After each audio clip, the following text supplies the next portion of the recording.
नमस्कार दोस्तों, आप सभी का स्टडी फॉर यूपीएससी पीसीएस में स्वागत है। आज तारीख है 29 जनवरी 2025 ईस्वी और आज का न्यूज़पेपर आर्टिकल डिस्कशन का ये वीडियो है।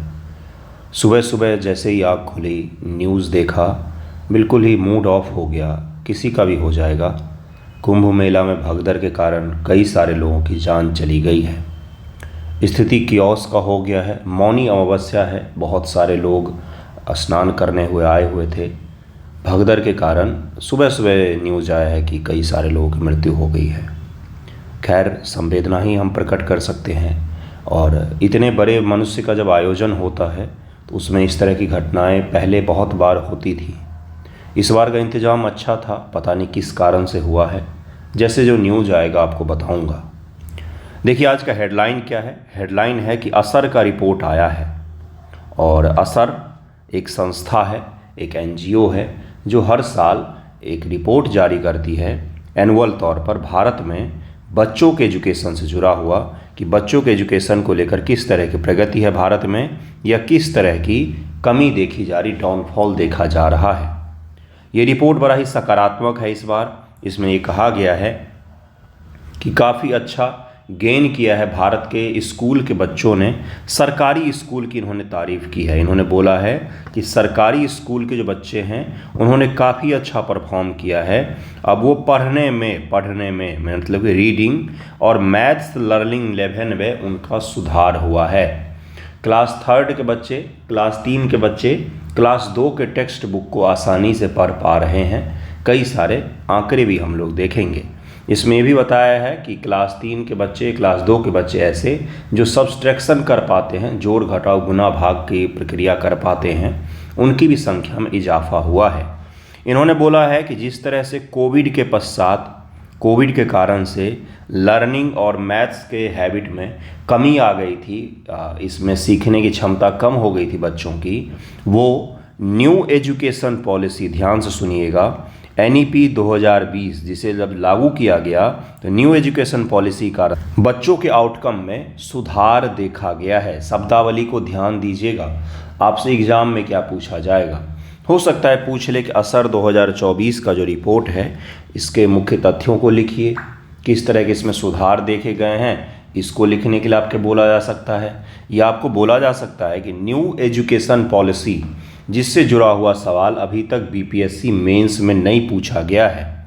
न्यू एजुकेशन पॉलिसी से जुड़ा हुआ सवाल अभी भी बीपीएससी मेंस में नहीं पूछा गया है। हो सकता है आपसे पूछा जाए कि न्यू एजुकेशन पॉलिसी क्या है, इसका क्या इम्पैक्ट पड़ा है। तो इम्पैक्ट जैसे ही आपसे पूछा जाएगा तो वहाँ पर आप क्या लिखेंगे बंधुओं, वहाँ पर आप लिखेंगे कि बच्चों के लर्निंग आउटकम जो है, मैथमेटिक्स का हो या रीडिंग आउटकम, पढ़ने की, टेक्स्ट बुक पढ़ने की क्षमता, मैथमेटिक्स को जो सामान्य स्तर के होते उनके हल करने की क्षमता में बढ़ोतरी देखी गई है। ऐसा इस रिपोर्ट में ही कहा गया है। और ये भी कहा गया है कि ये जो बढ़ोतरी हुई है ये सरकारी स्कूल के बच्चों में ज़्यादा देखा गया है। गवर्नमेंट स्कूल जो हैं देश भर के वो अच्छा परफॉर्म कर रहे हैं। तो इस रिपोर्ट को हम लोग थोड़ा सा डिटेल में देखेंगे।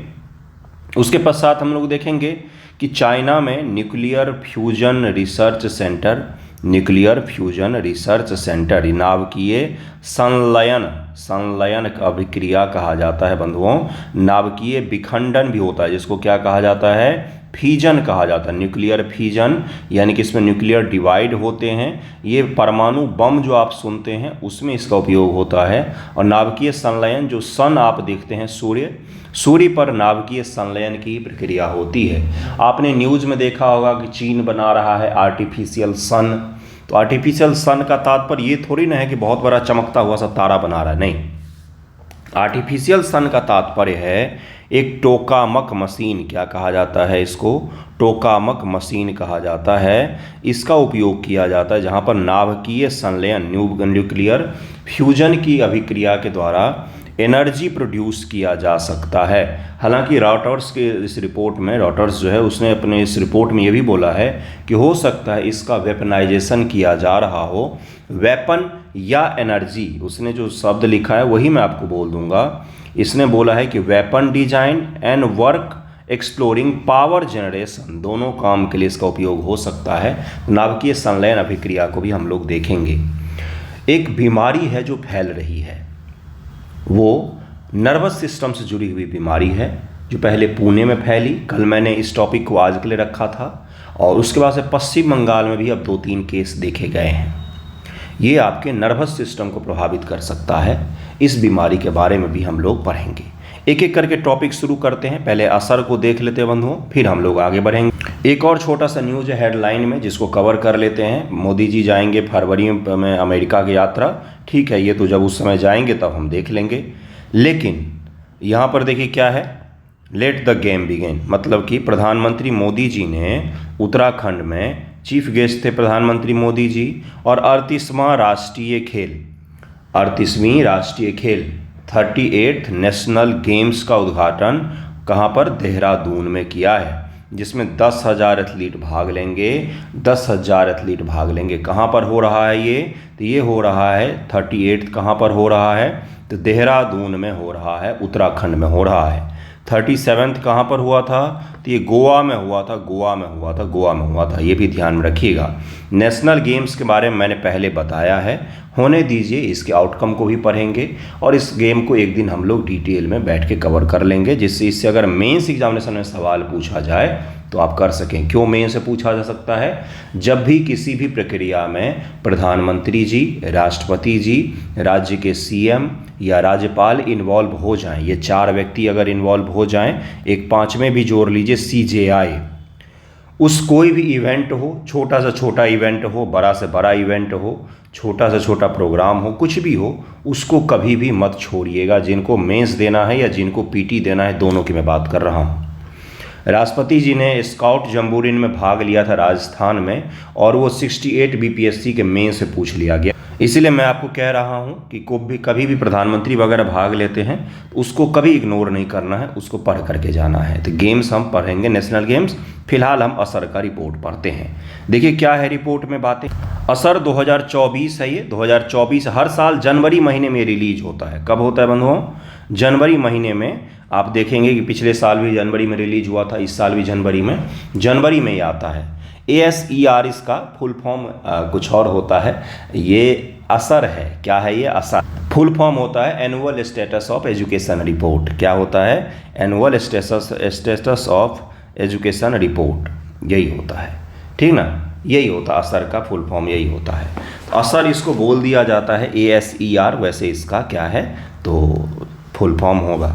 साल 2024 के वार्षिक शिक्षा स्थिति रिपोर्ट के अनुसार सरकारी स्कूलों की कक्षा 5 के छात्रों का पढ़ने का स्तर 44.8% तक बढ़ गया है। कक्षा 5 तक के बच्चे जो हैं उन्हें पढ़ने की, रीडिंग की हैबिट जो है, रीडिंग करने की क्षमता, हैबिट नहीं क्षमता, वो कहाँ तक बढ़ गया है, 44.8% तक। कक्षा 3 के छात्रों का भी पढ़ने का स्तर सबसे ज़्यादा है। गणित में भी सुधार हुआ है। सरकारी स्कूल ने निजी स्कूलों के मुकाबले ज़्यादा सुधार किया है। प्राइवेट स्कूल के तुलना में सरकारी स्कूलों ने अच्छा प्रदर्शन किया है। इसका ये मतलब नहीं है कि सरकारी स्कूलों में बिल्कुल एजुकेशन प्राइवेट स्कूल से अच्छे हो गए हैं। इसका मतलब ये है कि प्राइवेट स्कूल जहाँ पर पिछले साल थे उसकी तुलना में जितना आगे बढ़े हैं वो देखेंगे अगर, तो उसके कंपेयर में सरकारी स्कूल जहाँ पर पिछले वर्ष थे उसकी तुलना में काफ़ी आगे बढ़े हैं। यहाँ पर ये कहने का मतलब बन रहा है। असर रिपोर्ट 2024 के अनुसार सरकारी स्कूल में 5वीं कक्षा के बच्चों को पढ़ने का स्तर बेहतर हुआ है। यह स्तर 44.8% पहुंच गया है। यह रिपोर्ट आज ही जारी हुआ। सरकारी स्कूलों में 3री कक्षा के बच्चों के लिए बुनियादी पढ़ने का स्तर 2024 में सबसे ज़्यादा है। सरकारी स्कूलों में सुधार प्राइवेट स्कूलों की तुलना में 23 हो रहा है।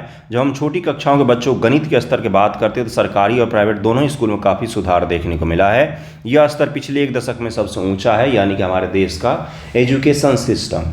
और ये किस एजुकेशन सिस्टम की बात करता है? क्या ये IIT, NIT, IIM, एम्स की बात करता है क्या? नहीं, ये प्राइमरी एजुकेशन की बात कर रहा है। छोटे छोटे बच्चे होते हैं, 2री, 3री, 4ठी, 5वीं कक्षा के छोटे बच्चे होते हैं, उनकी बातें हम लोग कर रहे हैं। ASER के पढ़ने की परीक्षा में बच्चों का आंकलन इस आधार पर किया जाता है कि क्या बच्चा अक्षर पढ़ सकता है, क्या आप पढ़ सकते हैं कि ये क्या लिखा हुआ है, इस तरह से इनका आंकलन किया जाता है। शब्द पढ़ सकता है, पहली कक्षा का स्तर का एक छोटा सा पैराग्राफ पढ़ सकता है क्या? एक ये पैराग्राफ पढ़ सकता है क्या बच्चा? कई बार आपने वीडियो देखा होगा, कुछ मास्टर साहब और मास्टर साहबी जो होते हैं वो भी एक पैराग्राफ पढ़ने में विफल हो जाते हैं। तो ये स्थिति स्कूलों में अगर सुधार हो जाए तब तो क्या ही कहना। देखिए क्या है, दूसरी कक्षा का स्तर की कहानी पढ़ सकता है। तीसरी कक्षा के बच्चे का पढ़ने का स्तर 2022 में सभी राज्यों के स्कूलों में कम हुआ था, लेकिन 2024 तक सभी राज्यों में यह फिर से सुधार हो गया है। कक्षा 5वीं के बच्चों को पढ़ने का स्तर में काफ़ी सुधार हुआ है, खासकर सरकारी स्कूलों में। असर की रिपोर्ट में यह बात कही गई है कि सरकारी स्कूलों में 5वीं कक्षा के उन बच्चों का प्रतिशत जो दूसरी कक्षा का स्तर का पाठ पढ़ सकते हैं क्लास 5 में है, और वो क्लास 2 का जो बुक है उसको पढ़ सकता है, इनके संख्या 2018 में 44.2% से घटकर 2022 में 38.5% हो गया था, फिर से 44.8% हो गया है। हम किस आधार पर आकलन कर रहे हैं बच्चों का? आपको नहीं लगता कि आकलन करने का स्केल बहुत ही लो है? अगर इतने लो स्केल पर कि 5वीं क्लास में हो, दूसरे का किताब पढ़ के हमें बता दो, बच्चों का अगर ये कंडीशन है, तो अगर हम थोड़ा पैरामीटर हाई कर देंगे तो फिर कंडीशन क्या होगा? 44.8% ही बच्चे ऐसे हैं अभी भी, यानी कि 45.2% जो बच्चे हैं वो अभी भी नहीं पढ़ पाते हैं। इसका ये मतलब भी हुआ क्रिटिकली एनालाइज असर रिपोर्ट 2024, इसका ये जवाब था कि पैरामीटर बहुत लो है। क्या ये बच्चे पढ़ने में कमज़ोर होते हैं? क्या इनका बौद्धिक स्तर कमज़ोर है? नहीं, इनको सिखाया नहीं गया बचपन से सही तरीके से। स्कूल कमज़ोर है, बौद्धिक स्तर नहीं। स्कूल अच्छा होगा, पोषण अगर अच्छा होगा, खान पान, बच्चों का पोषण अगर अच्छा होगा, स्कूल अच्छा होगा, तो बच्चे बुद्धिमान ही होते हैं। वो तो खाली पेज की तरह होते, उस पर जो लिख दो वो लिख लेंगे। कच्चे मिट्टी को देखा है आपने, उसको जिस आकार में आप ढालेंगे वो ढल जाएगा। तो यही वो छोटे बच्चे होते। प्राइमरी एजुकेशन ही सबसे बेस्ट होना चाहिए गुरु। हायर एजुकेशन अपने देश में अच्छा है सरकारी में। आप 12th के बाद IIT NIT में जाना चाहते हो, 12th से पहले आप प्राइवेट स्कूल में पढ़ते हैं, है ना? क्यों? IIT NIT तो गवर्नमेंट का है। क्यों? क्योंकि हायर एजुकेशन फिर भी ठीक है भारत में, गवर्नमेंट का, सेंट्रल गवर्नमेंट की मैं बात कर रहा हूँ। उत्तर प्रदेश, हरियाणा, हिमाचल, उत्तराखंड, केरल, उड़ीसा, महाराष्ट्र जैसे राज्यों के सरकारी स्कूलों 2022 से 2024 के बीच बच्चों को पढ़ने की क्षमता में 10% से ज़्यादा का इजाफा हुआ है। इन राज्यों ने शानदार प्रदर्शन किया है। मैंने बहुत तलाशा, सारे रिपोर्ट पढ़े, बहुत सारे वेबसाइट खंगाले, कहीं पर ही मुझे बिहार का नाम नहीं दिखा है सुधार के मामले में। देखिए क्या है, असर 2024 बुनियादी शिक्षा पर जोर दिया गया जोर। असर के डायरेक्टर ने राष्ट्रीय शिक्षा नीति 2020 और बुनियादी शिक्षा, इसके विशेष ध्यान को इस सुधार का मुख्य कारण बताया। उन्होंने बताया कि राष्ट्रीय जो education policy, new education policy आए 2020 में, उसके कारण से सुधार देखा गया है। कई सुधार हुए हैं। सरकारी स्कूल 2024 कक्षा 3 के 23.4% छात्र कक्षा 2 के स्तर का पाठ पढ़ने में सक्षम हैं। मात्र 23.4% छात्र 2022 में 16.3% हुआ करता था। इस दौरान निजी स्कूलों में यह संख्या 33.1% से बढ़कर 35.5% हो गया है। कक्षा 5 के छात्रों को पढ़ने की क्षमता सरकारी स्कूलों में 2022 का 38.5% से बढ़कर 2024 में 44.8% हो गया। 2024 में 2018 में 44.2% के करीब में था ये। निजी स्कूलों में यह आंकड़ा 56.8% से बढ़कर 59.3% हो गया है। 2018 के 65.1% था ये, यानी कि निजी स्कूल में ये आंकड़ा कोविड से अभी नहीं उभर पाए हैं निजी स्कूल, इसमें ये कहा जा रहा है।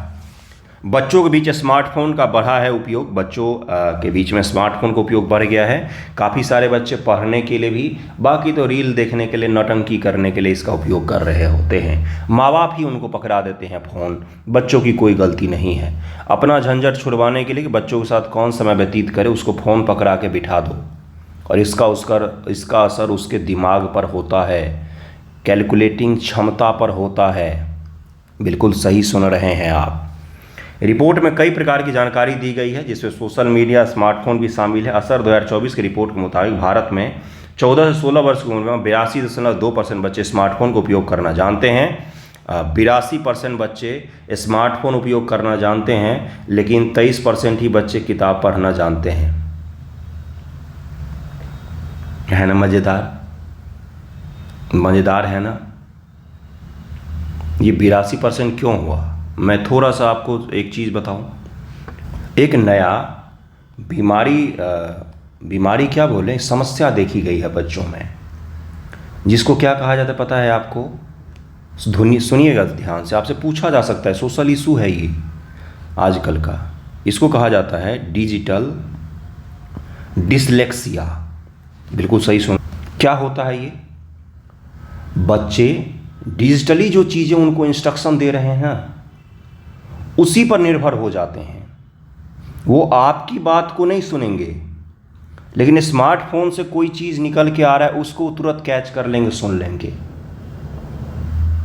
क्या कहा जाता है इसको? Digital dyslexia. ये एक नया सोशल इशू है जो उभरते हुए शहरीकरण के दौर में ग्रामीण एरिया में भी देखा गया है। ये क्यों होता है? ये हमें लगता है कि फ़ोन बच्चे को दे देने से वो चुप हो जाएगा, शांत हो जाएगा। बचपन की मैं बात कर रहा हूँ, छोटे बच्चों की, बिल्कुल शिशु बच्चों की बात कर रहा हूँ मैं। ये उन्हीं में देखा जाता है। तो उनका फिर क्या होता है? मनुष्यों की जगह लगाव से डिजिटली चीज़ों के माध्यम से वो ज़्यादा संवाद कर पाते हैं। वो फोटो वीडियो के माध्यम से चीज़ों को समझना शुरू कर देते हैं। तो वो आपकी बातों को समझेंगे, इसकी क्षमता उनमें कम हो जाती है। मानव से संवाद करने की क्षमता कम हो जाती है। वो हर चीज़ को फोटो वीडियो, रिंगटोन, आवाज़, म्यूजिक और रील इन्हीं के माध्यम से देखना चाहते हैं। ये भाई, ये आजकल के जो मनोवैज्ञानिक हैं उनके पास जाते हैं माँ बाप बच्चों को लेकर इस चीज़ को सही करवाने। डिजिटल डिसलेक्सिया, इसके कौन कारण है? माँ बाप, और कोई दुनिया में कारण नहीं है इसका। ठीक है, तो ये चीज़ भी है। बच्चों में स्मार्टफोन का चलन बढ़ा है। हालांकि बच्चे सोशल मीडिया का उपयोग 76% बच्चों ने माना कि स्मार्टफोन का उपयोग सोशल मीडिया के लिए करते हैं। इस रिपोर्ट में 17,997 गांव के और 6,39,491 बच्चों को शामिल किया गया था। रिपोर्ट के अनुसार 90% बच्चों ने बताया कि उनके घरों में स्मार्टफोन है। 85.5% लड़के और 79.4% लड़कियां शामिल हैं जो स्मार्टफोन का उपयोग करना जानते हैं। ये बच्चों की हम लोग बात कर रहे हैं। अब चलते हैं नेक्स्ट टॉपिक पर, देखते हैं। आपको इस रिपोर्ट के बारे में मैंने बताया है। क्रिटिकली एनालाइज जब बोला जाए तो बाकी कमियों को भी लिखिएगा और बताइएगा कि किस प्रकार के सुधार किए जा सकते हैं। इसमें सुधार इम्प्रूवमेंट क्या किया जा सकता है बंधुओं? तो हम बच्चों को क्या कर सकते हैं? बच्चों को जागरूक करके पढ़ाई लिखाई पर ध्यान दे सकते हैं। प्राइमरी एजुकेशन को बढ़ा सकते हैं। प्राइमरी एजुकेशन के लिए अच्छे एजुकेटर भी होने चाहिए, अच्छे एजुकेटर भी होने चाहिए। अगर शिक्षक अच्छे होंगे, शिक्षकों को ट्रेंड किया जा सकता है, तो फिर बच्चों को आसानी से अच्छा एजुकेशन मिल सकेगा। स्कूलों की नियमितता हमें बढ़ानी पड़ेगी। स्कूलों में शिक्षकों की कमी को दूर करना पड़ेगा। अवसंरचना का विकास करना पड़ेगा। पढ़ने के नए तरीकों को खोजना पड़ेगा। जहाँ पर बाहर के बच्चे क्लास 5 और 6 में शानदार फिजिक्स की किताबों को हल कर रहे होते हैं, हमारे यहाँ के बच्चे पढ़ना लिखना सीख रहे हैं। तो हमें इस दिशा में सोचने की आवश्यकता है। नेक्स्ट टॉपिक पर हम लोग चलते हैं। अगला टॉपिक देखिए, अगला टॉपिक यही है। रॉयटर्स ने इसको किया है भाई एक्सक्लूसिव। उसने बताया है कि चाइना ये फैसिलिटी बना रहा है जिसमें लेजर बे है। 4 चैम्बर बनाया गया। ये टारगेट है, यहाँ से इसको टारगेट किया जाता है। इस प्रकार से न्यूक्लियर फ्यूजन की अभिक्रिया करवाई जाती है। ये किसके लिए उपयोग किया जा सकता है? तो जैसा कि इस न्यूज़पेपर ने लिखा है कि वेपनाइजेशन एंड एनर्जी प्रोडक्शन दोनों के लिए इसका उपयोग किया जा सकता है। पृथ्वी की सारी ऊर्जा समस्याओं का हल एकमात्र चीज़ में हो जाएगा, वो है न्यूक्लियर फ्यूजन की अभिक्रिया। अगर सक्सेसफुल हो जाती है तो इससे क्या हो जाएगा? पृथ्वी पर कभी भी जब तक इंसान रहेगा तब तक कभी कोई ऊर्जा संकट नहीं आएगा। नाभिकीय संलयन को कई छोटे नाभिकों के एक बड़े नाभिकीय संयोजन के रूप में परिभाषित किया जाता है, जिसके बाद बड़ी मात्रा में ऊर्जा निकलती है। यह विखंडन की विपरीत प्रतिक्रिया है जिसमें भारी आइसोटोप विभाजित होते हैं। विखंडन में क्या होता है? विभाजित होते हैं 3 में, आपको पता होगा।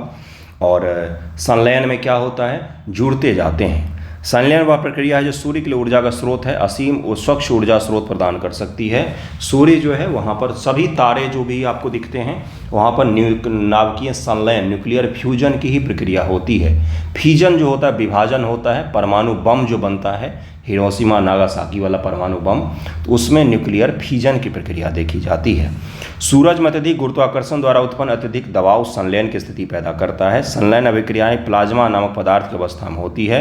प्लाज्मा एक गर्म आवेशित गैस है, सकारात्मक आयनों और मुक्त गति वाले इलेक्ट्रॉनों से बनी होती है। इसमें ठोस, तरल और गैस से अलग अद्वितीय गुण होते हैं और इसी के कारण से न्यूक्लियर फ्यूजन प्रक्रिया संभव हो पाती है। उच्च तापमान पर इलेक्ट्रॉन परमाणु के नाभिक से अलग हो जाते हैं और प्लाज्मा या पदार्थ की आयनित अवस्था बन जाता है। प्लाज्मा को पदार्थ की चौथी अवस्था के रूप में भी जाना जाता है और इसी चौथी अवस्था का उपयोग न्यूक्लियर फ्यूजन की प्रक्रिया में किया जाता है।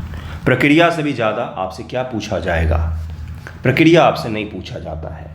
हो सकता है शॉर्ट में पूछ ले तो जो ऊपर पढ़ाया है उसको बस डिट्टो लिख देंगे तो हो जाएगा।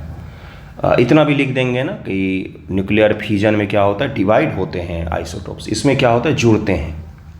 ये सबसे सामान्य भाषा हो गया, ठीक है। इसके लिए रिक्वायरमेंट क्या चाहिए होता है, क्यों ये प्रोसेस इतना कठिन है? पहला तो है इसमें कठिनाई कि इसके लिए हाई टेम्परेचर हमें चाहिए, हाई टेम्परेचर चाहिए, जो कि संभव पृथ्वी पर हमारे इंसानों की लिमिटेशन है। हम अत्यधिक टेम्परेचर को प्राप्त नहीं कर पाते हैं। कितना कर पाएंगे हम? दूसरा क्या है, कंट्रोल्ड फॉर्मेट में हो, ये कंट्रोल्ड फॉर्मेट में हो, कंट्रोल्ड वे में हो, वही रहेगा सही। कंट्रोल्ड में अगर नहीं होगा, अगर अनकंट्रोल हो जाता है तो इसके कारण से तबाही भी हो सकती है। ये दो बड़े इसके साथ कॉम्प्लेक्सिटी है जिसके कारण से अभी तक कोई भी देश सक्सेसफुली इस चीज़ को नहीं बना पाया है। हालांकि यूके भी बना रहा है, भारत और फ्रांस मिलकर भी बना, चीन भी बना रहा है, अमेरिका भी इस चीज़ पर काम कर रहा है। आने वाले कुछ वर्षों में आपको ये बिल्कुल परफेक्ट तरीके से बना हुआ भी मिलेगा, जिसके बाद पृथ्वी के ऊर्जा का समाधान हो जाएगा। पृथ्वी पर कभी कोई ऊर्जा की कमी नहीं होगी। लाभ क्या है? प्रचुर मात्रा में ऊर्जा मिलेगा, स्वच्छ ऊर्जा मिलेगा, हमें ऊर्जा मिलेगा, वो भी स्वच्छ, बिल्कुल कोई प्रदूषण नहीं, उससे कुछ नहीं। नियंत्रित तरीके से परमाणु के एक साथ मिलने से कोयला, तेल, गैस के जलने जैसी रासायनिक प्रक्रिया की तुलना में लगभग 4 मिलियन गुना अधिक ऊर्जा मिलता है। कोयला के तुलना में और इन सब चीज़ों की तुलना में 4 मिलियन 40 लाख गुना ज़्यादा हमें क्या मिलेगा, तो ऊर्जा ज़्यादा मिलता है। नाभिकीय विखंडन प्रक्रियाओं समान द्रव्यमान पर की तुलना में 4 गुना अधिक ऊर्जा उत्सर्जित होगी। संलयन की क्रिया में शहरों उद्योग को बिजली प्रदान करना, ठीक है भाई, स्थिरता रहेगा इसमें। जो आप पावर सुनते हैं कि भाई पावर शॉर्टेज की घटना हुई है, उस तरह की चीज़ें नहीं होंगी। CO2 का उत्सर्जन नहीं होगा। लंबे समय तक रहने वाले रेडियोधर्मी कचरे से बचाव हो सकता है। प्रसार का सीमित जोखिम होगा, पिघलने का कोई खतरा नहीं होगा। और इस तरह से क्या हो जाता है, इस तरह से नाभिकीय संलयन की जो प्रक्रिया है ये एनर्जी का शानदार स्रोत हो सकता है, लेकिन इसको सफल बनाना अपने आप में बहुत बड़ी चुनौती है। नेक्स्ट टॉपिक पर चलते हैं, उस बीमारी को पढ़। उससे पहले ये भी है, थोड़ा सा है, 2 लाइन का ही है कि कहाँ कहाँ पर कौन कौन से इस तरह की प्रक्रियाएं चल रही है, वो भी देख लीजिए। International thermo nuclear experimental reactor ITER assembly, इसका उद्देश्य ऊर्जा के व्यापक कार्बन मुक्त स्रोत के रूप में नाभिकीय संलयन की व्यवहार्यता को जांचना है और इसमें भारत भी भागीदार है। यूरोपीय संघ, चीन, भारत, जापान, दक्षिण कोरिया, रूस और संयुक्त राज्य अमेरिका शामिल हैं। और ये सफल अगर हो जाएगा तो इन सभी देशों को क्या मिलेगा, न्यूक्लियर फ्यूजन का टेक्नोलॉजी मिल जाएगा और उसके बाद से क्या होगा, ऊर्जा का संकट का समाधान हो सकता है। चीन अपने स्तर पर भी बना रहा है, क्या बना रहा है, तो यही आर्टिफिशियल सन वगैरह बनाने का प्रयास कर रहा है। हालांकि अभी जो न्यूज़ आया है उसमें संदेह व्यक्त किया गया है कि चीन इसका वेपनाइजेशन भी कर सकता है। मैंने आपको न्यूज़ में दिखाया है। देखिए नेक्स्ट टॉपिक क्या, अगला टॉपिक है गुडलेन बैरे सिंड्रोम, GBS इसको कहा जाता है। पूना में, पश्चिम बंगाल में इसके कारण से कई मृत्यु हुए हैं। पूना में मृत्यु हुआ है, पश्चिम बंगाल में भी 2 केस इसके मिले हैं। क्या है ये बीमारी, किस प्रकार से फैलती है और क्या इसके लक्षण हैं, क्या इससे प्रभावित होता है, ये ज़रा देखते हैं। प्रीलिम एग्ज़ाम के लिए महत्वपूर्ण हो सकता है। गुडलेन बैरे सिंड्रोम के बढ़ते मामले, महाराष्ट्र में एक व्यक्ति की मृत्यु भी हुई है और पश्चिम बंगाल में 2 केस देखा गया है। मृतक में सर्दी खांसी के लक्षण, उसे सांस लेने में कठिनाई हो रही थी। पुणे में तो इसका मामला बढ़कर 101 हो गया है। 68 पुरुष और 33 महिलाएं हैं। महिलाएं यहाँ भी पिछड़ रही हैं। केंद्रीय स्वास्थ्य और परिवार कल्याण मंत्रालय राज्य के स्वास्थ्य अधिकारियों की सहायता के लिए सेंट्रल के टीम को भेजा पुणे कि भाई जाके देखो कि हो क्या रहा है, ये चीज़ किस कारण से ये फैल रहा है। गुडलेन बैरे सिंड्रोम क्या होता है, ज़रा ध्यान से दिए। यह एक दुर्लभ तंत्रिका संबंधी बीमारी है। नर्वस सिस्टम जो होता है हमारा, उससे जुड़ा हुआ बीमारी है। जिसमें किसी व्यक्ति की प्रतिरक्षा प्रणाली परिधीय तंत्रिका को नुकसान पहुंचाती है। पेरिफेरल जो हमारा नर्वस सिस्टम होता है उसको नुकसान पहुंचाती है, इसके परिणाम स्वरूप मांसपेशियां कमज़ोर हो जाती हैं, जो पक्षघात का कारण बन सकती हैं। मांसपेशियां कमज़ोर हो जाती हैं इसके कारण से, ठीक है। यह सिंड्रोम उन तंत्रिकाओं को प्रभावित कर सकता है जो मांसपेशी गति को नियंत्रित करते हैं तथा जो दर्द, तापमान, स्पर्श संवेदनाओं को संचारित करते हैं, उस तंत्रिका को प्रभावित कर सकता है। आपको तापमान महसूस नहीं होगा, हो सकता है आप स्पर्श को महसूस नहीं कर पाएँ। आपको कोई स्पर्श करेगा तो आपको महसूस होता है ना कि किसी ने टच किया है ना। तो वही वहाँ पर कहा जा रहा है कि तंत्रिका तंत्र के माध्यम से ही हमें ये पता चलता है। लेकिन ये बीमारी में ये जो सिस्टम्स है, ये जो सेंसर लगे हुए हमारे शरीर में, जो दर्द को बताते हैं, तापमान को बताते हैं और स्पर्श को बताते हैं, उसको ये प्रभावित कर देता है। ओके, इससे मांसपेशियों में कमजोरी, पैरों या बाहों में संवेदना का नुकसान, निगलने या सांस लेने में समस्या हो सकती है। यह एक दुर्लभ स्थिति अनुमानित मामले प्रति 1 लाख जनसंख्या में 1 या 2 है। हालांकि यह वयस्कों और पुरुषों में अधिक सामान्य है, लेकिन यह सभी आयु वर्ग के व्यक्तियों को प्रभावित करने में सक्षम है। जो रेयर डिजीज होता है वो 1 लाख में किसी एक को होता है, उसकी संख्या पुणे में अचानक 101 हो गई, वेस्ट बंगाल में भी 2 केस मिल गए। तो कैसे फैल रहा है ये सोचने की बात है ना। WHO के अनुसार कैम्पिलोबैक्टर जेजुनी बैक्टीरिया से संक्रमण, जो गैस्ट्रोएंटेराइटिस, मतली, उल्टी, दस्त के लक्षणों सहित का कारण बनता है, GBS के लिए सबसे आम जोखिम कारकों में से एक है, यानी कि कारणों में से एक है। लक्षण: कमजोरी या सिरहन की अनुभूति, आमतौर पर पैरों शुरू होती है, हाथ और चेहरे तक फैल सकती है। गंभीर मामले में बोलने, निगलने या चबाने की क्षमता भी प्रभावित हो जाती है। आँखों की मांसपेशियां कमज़ोर हो जाती, देखने में कठिनाई हो सकती है। समन्वय और असंतुलन संबंधी समस्याएं देखने को मिल सकती है कि चलते समय हाथ पैर आपके बैलेंस ना हो, बोलते समय आपका लड़खड़ापन आ जाए, भाई लड़खड़ाने लग जाए बोलने में भी, तो ये सब GBS के लक्षण होते हैं। असामान्य हृदय गति और रक्तचाप, यानी कि ब्लड प्रेशर और हार्ट बीट जो है आपका, ये असामान्य हो सकता है और ये समस्याएं इसमें देखी जाती। निदान क्या है? तो इसमें लंबर पंक्चर की जो तकनीक होती है, जिसमें निडिल के द्वारा, सुई के निडिल के द्वारा निदान करने की कोशिश की जाती है, या इलेक्ट्रोमायोग्राफी की सहायता से संबंधित जानकारी प्राप्त की जा सकती है। उपचार के इसके लक्षणों पर आधारित होता है और इसके बाद उपचार किया जाता है। तंत्रिका चालन वेग की जांच, इसके प्रयोग तंत्रिका के संकेत क्षमता को मापने के लिए किया जाता है, यानी कि आपका नर्वस सिस्टम रिएक्ट कर रहा है कि नहीं, इसको मापने के लिए भी इसमें ज़रूरी होता है। सोचिए ज़रा कि किसी को टच करें उसको महसूस ही ना हो, किसी को दर्द ही महसूस ना हो, तापमान का पता ना चले, कितना खतरनाक हो गया है ये, है ना। निदान है GBS का उपचार। वर्तमान GBS का कोई उपचार उपलब्ध नहीं है। डॉक्टर अलग अलग चीज़ों का कंबाइंड करके उपचार करने की कोशिश करते हैं। ओके, एक और अगला आर्टिकल है आज। कौन सा आर्टिकल है? तो आर्टिकल है the impacts of classifying denotified tribes. Denotified, घुमंतु, अर्ध घुमंतु, ये जो जनजातीय होते हैं, इनको नोटिफाई करने के लिए बहुत सारी समितियां बनी हैं। हाल फिलहाल में पिछले साल ही क्या हुआ कि एक समिति ने रिपोर्ट इन अगस्त 2023। अब इसके आधार पर कुछ ट्राइब्स को नोटिफाई और डी नोटिफाई किया जा सकता है। इसी के इम्पैक्ट के बारे में द हिंदू में ये आर्टिकल आया हुआ है, जिसको मैं आपको सरल और सभ्य भाषा में बिल्कुल आसानी से समझा दूंगा। बहुत आसान है, कुछ नहीं है इसमें। सबसे पहला, किसने किया है ये स्टडी? तो एंथ्रोपोलॉजिकल सर्वे ऑफ इंडिया और ट्राइबल रिसर्च इंस्टीट्यूट, किसके द्वारा? क्लियर हो गया।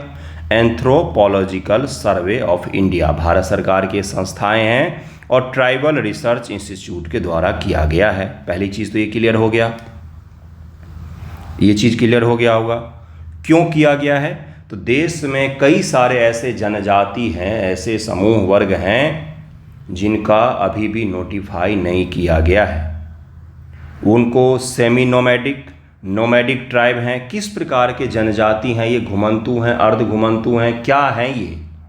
इसके स्तर पर हम उनको क्या करेंगे? नोटिफाई करेंगे। अपने नोटिस में उनका नाम लाएंगे कि भाई ये लोग एग्जिस्ट करते हैं। ये चीज़ क्लियर हो गया होगा। इससे पहले बहुत सारी समितियां बनी हैं, जरा उन समितियों के नाम याद रखिएगा, उपयोग कीजिएगा हो सके एग्जाम में। तो अंग्रेजों के ज़माने में, ब्रिटिश ज़माने में हुआ क्या था, बहुत सारे जनजातियों को, ध्यान से सुनिएगा, क्रिमिनल टैग दे दिया गया था कि ये क्रिमिनल हैं। जैसे राजस्थान की मीना जनजाति, जो आजकल आईएएस में, अगर 100 बच्चे आईएएस का एग्ज़ाम का रिजल्ट आता है, अगर 900 का सिलेक्शन होता है तो उसमें से 100 बच्चे ऐसे होते हैं जिनके नाम के अंत में मीना लगा रहता है। मीना ट्राइब है, काफ़ी समृद्ध है। एक समय में इनको भी क्रिमिनल ट्राइब माना जाता था। अंग्रेज इनको क्रिमिनल घोषित कर देते थे। उस एक्ट को 1949 में ख़त्म किया गया, क्रिमिनल ट्राइब एक्ट ऑफ 1924, इसको 1949 में ख़त्म किया गया, जिसके बाद से कई सारे ट्राइब जो हैं वो नोटिफाइड अलग अलग में गायब हो गए। मतलब जो सरकारी पटल है, सरकारी जो रिपोर्ट होता है, उससे वो गायब हो गए, उससे वो हट गए। मैं अभी डिटेल में समझाऊंगा इसको हम लोग डिटेल में इसलिए समझ रहे हैं क्योंकि पीटी के पॉइंट ऑफ व्यू से बहुत इंपॉर्टेंट है ये, ठीक है, यूपीएससी में भी पूछेगा। बहुत सारे कमीशन बने हैं, जिसमें काका केलकर कमेटी बना था, आपने पढ़ा होगा। लोकुर कमेटी 1965, मंडल कमीशन 1980, रेनके कमीशन जिसको 2008 में बनाया गया है, और उसके बाद से सबसे लेटेस्ट जो बना है वो कौन सा बना है तो 2017 में बना है, भीखू रामजी इदाते कमीशन। इसको आपने पढ़ा होगा, इदाते कमीशन इसको कहा जाता है। इसको कब बनाया गया? 2017 में बनाया गया, और इस महाशय ने अपना रिपोर्ट दिया, इदाते कमीशन महोदय ने, और इन्होंने बताया कि बहुत सारे ऐसे ट्राइब हैं, और इन्होंने 1200 करीब में ट्राइब ढूंढ कर भी निकाले अलग अलग जगहों से, जिनको इन्होंने बोला कि SC ST कम्युनिटी में इनको शामिल करना चाहिए, इनको भी सरकार को आरक्षण देना चाहिए और तरह तरह की सुविधाएं देनी चाहिए।